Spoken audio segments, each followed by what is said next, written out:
Hello guys, welcome back to our YouTube channel. Imagine you are in .NET interview and the interviewer suddenly asks you some questions like your ASP.NET Core API works perfectly on local machine, but in production it keeps returning 500 errors, and what will you do? Or something like or interview can ask you like your system suddenly gets 10,000 requests per second and the database starts crashing, and how will you scale it in Azure? Or like here is another tricky one, like a third party API, your application depends on become slow, and now it starts breaking your system, and like how do you protect your application as well? So these are not theoretical questions, these are real scenario based question. Companies ask .NET developers to test whether you can handle real production system or not. In this video, I will walk you through 10 powerful scenario based .NET plus Azure interview questions from this is the part 3, and along with the practical answers and architecture thinking and real world solutions as well.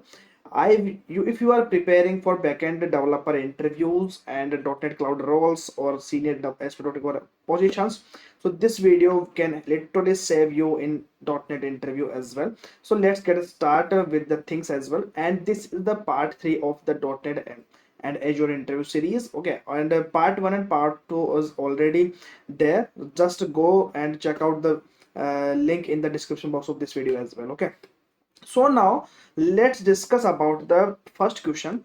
Like the first question is like your ASP.NET Core API randomly returns 500 errors in production, and now works in locally. So what would you do here? Okay, so there are a lot of like a lot of practical approach that you can follow here. Okay, so first you have to check logs in the monitoring tools, like you have to go to the application insights, or like if you have implemented the centralized logging system, so just go there. And the second thing is like you can check the environment configuration, like production, using the production configuration, staging configuration, or like something else as well. Okay, or like you can check the environment variables or like connection strings as well. And the third things that you can check, which is the like you can check the dependency database connectivity, or like external APIs you can directly check there. Okay, or like you can or you should enable the detailed loggings as well. Okay, or just you have to go to your startup files, or just you have to add the loggings as well. So in such a way, like you can enable the detailed logins as well. Now the final thing that you can do is like you can capture the exception globally as well. Like if you have implemented the global exception handling, so that's a very good thing. Okay, or like there, or if you have write error on, or like on some platforms like errorless, or something else. Okay, so in such a way, like you can get your errors as well, or these helps prevent hidden returns value and issues as well. Okay, so in such a way you can track your errors as well. Okay, or at the production. So now the next question that we are discussing here, which is the like your API depends on third party API that sometimes becomes slow, and how do you protect your system as well?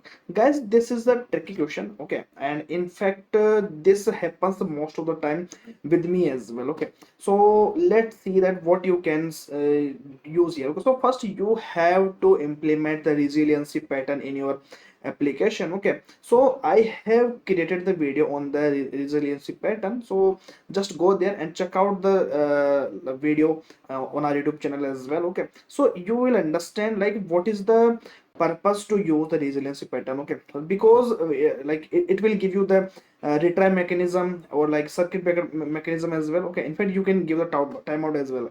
Okay, so in such a way you can implement the like you can make your application in a resiliency way as well. Okay, and what are the benefits of these things? So benefits of like you prevent the cascading failures, or in fact you can maintain the system stability as well through this approach. So I hope you get to know ideas about like whenever your API depends on third party APIs, or like some, or that sometimes becomes slow. So in such a way like you can protect your system as well.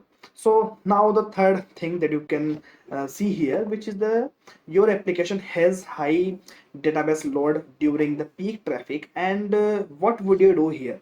Or guys, it's a common scenario where the most of the applications like e-commerce based applications, ride sharing application, so whenever that at the peak time or like festival time, so in such a way, at that moment you will definitely notice that database load will high. Okay, so what's the optimization strategy that you can follow there?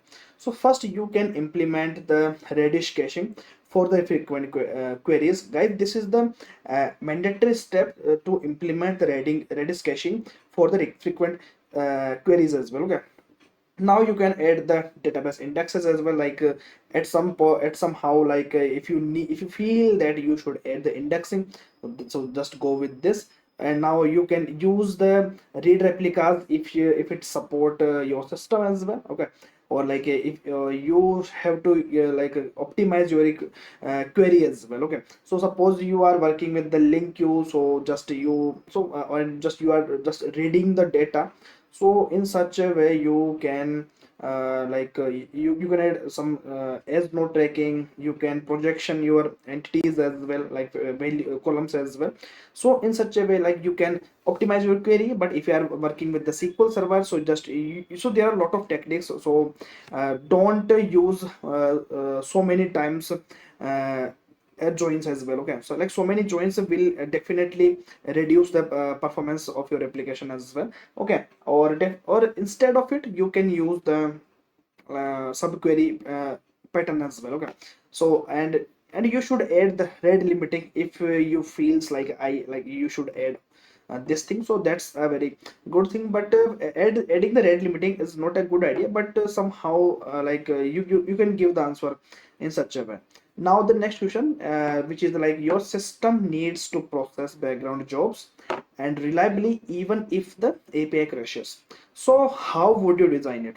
Guys, this is the important thing. Okay, or definitely at so many times we need the background jobs regarding the like file uploading or email sending. Okay, or like push notification kind of things. Okay, so in such a way or like state management as well, so you definitely need the background jobs as well. So what you need to here, so you have to design your architecture so in a queue plus worker pattern as well. Okay, so how you implement, suppose there is a like you have the ASP.NET Core API application, so just you have to add the message queue broker.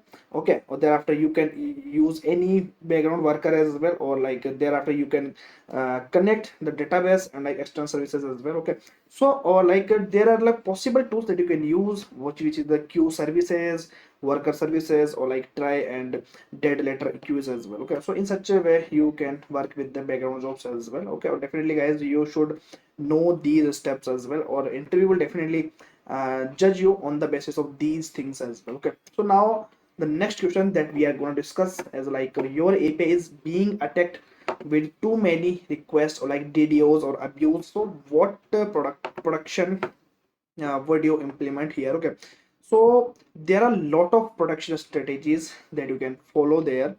Okay, so the first is like you can implement the rate limiting. So in this scenario you have to implement the rate limiting. Second is you can add the API gateway throttling, and third is you can add the web application firewall.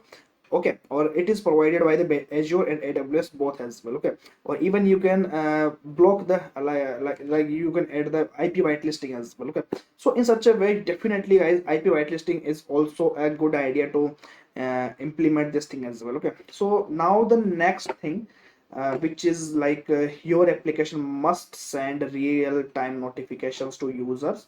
So what technology would you use here? Okay, so guys, if you want to send the real-time notification to the user, so best solutions like you can use the WebSockets, SignalR, or like event-driven architecture as well. Okay, so these are some real-time communication frameworks. Okay, so or like these are the possible options that you can implement there. Okay, or or SignalR or web sockets are like trending as well. Okay, or like, suppose you are creating the stock market applications. Okay, or like there is a scenario. Let's take a scenario where we can use. Okay, so like you are creating the chat application. So in such a way you can go with the WebSocket and SignalR as well, but there are limitations of the SignalR somehow.